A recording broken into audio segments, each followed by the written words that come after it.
Recognizing the member for Courtney Comox. Thank you, Honourable Speaker. I'm pleased to be part of the debate in this hybrid session, which was created in response to our COVID-19 pandemic. And I want to say thank you to the clerk's office and everyone who's been involved in making sure that we can continue the work of government through a very unique and innovative way. And I want to speak today in support of Bill 10, the Interim Supply Bill, from the traditional and unceded territory of the Comox First Nation. This bill provides bridge funding between March 31st, the end of this fiscal year, and the last day of the spring session in June, when this next year's budget is formally passed. This is a supply bill, an interim supply bill, not a budget. It is important to state this distinction because comments by previous opposition members who were in government have previously obfuscated the purpose of this bill. That is that they've taken efforts to make the matter unclear and, quite frankly, unintelligible. An interim supply bill is an important practice to allow time for the breadth and the depth of exploration of the next year's budget as each minister lays out their year ahead. It is a common practice. I'd like to recall the recent experience south of the border with the former leader of that nation. His refusal to support paying of the bills with similar interim supply legislation paralyzed a nation. It really, because it's a recent historical event, people can picture this. Workers were furloughed, government services were shut, thousands of people were not able to pay their bills because they had no paycheck coming in. It went down the chain. Suppliers, landlords, and other businesses were affected. So yes, paying the government's bills on time is important. Here in BC, getting your driver's license, having that conservation officer arrive when a cougar has visited your neighborhood was one of the examples that the Minister of Finance referred to. How about those checks in the mail?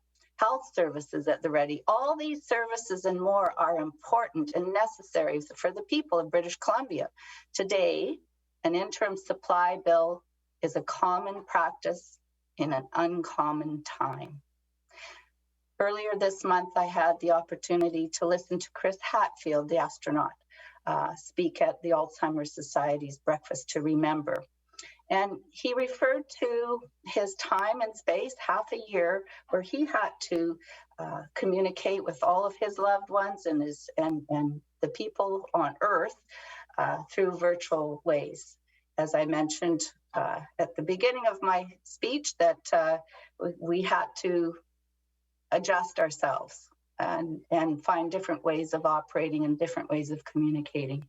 And the point that he made was, after 6 months and coming back and being pulled out of a capsule like being reborn, he said he knew he was entering a different world, but he also knew that he was different.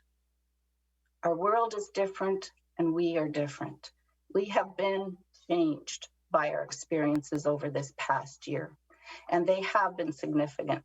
And I'd like to acknowledge the hard work of the minister and her ministry staff to maneuver through a changing landscape that comes from a global pandemic that has not been experienced in our lifetime, or even the lifetime of those who raised us. And we have met those challenges. I feel confident that the supports and services that our government has provided through the pandemic have been appreciated by the people of British Columbia. We included all members of this House to make sure we were all working together to weather this pandemic storm. We listened to the needs of the people, operators of British Columbian businesses and communities, and we have achieved extraordinary things together. Much has been made about transparency. I shake my head at those speakers from the opposition who were part of a government that managed to purposefully delete 7 pages of recommendations that define and could solve the financial problems of ICBC. Those same BC Liberals hid hundreds of millions of dollars of ICBC losses with accounting tricks. and I'm not talking about decades ago. The year ahead is not certain. As the Minister of Finance said, there is light at the end of the tunnel, but we are still in the tunnel. I'm proud of the engagement that our government has undertaken with businesses and with people, and that we're making the effort at this moment in this everlastingly heart-weary, constraining, and changing time to build a meaningful and effective long-term plan in the 2021-22 budget that builds on all of our current supports. We are living in the middle of a global pandemic as we continue to build our recovery. The focus is on people and businesses being in our best position for success in a post-pandemic world. The Interim Supply Bill will provide for the portion of the current budget's total approved support, not extra, to allow us to pay for continuing programs and services that British Columbians expect and have shown that they should be able to count on.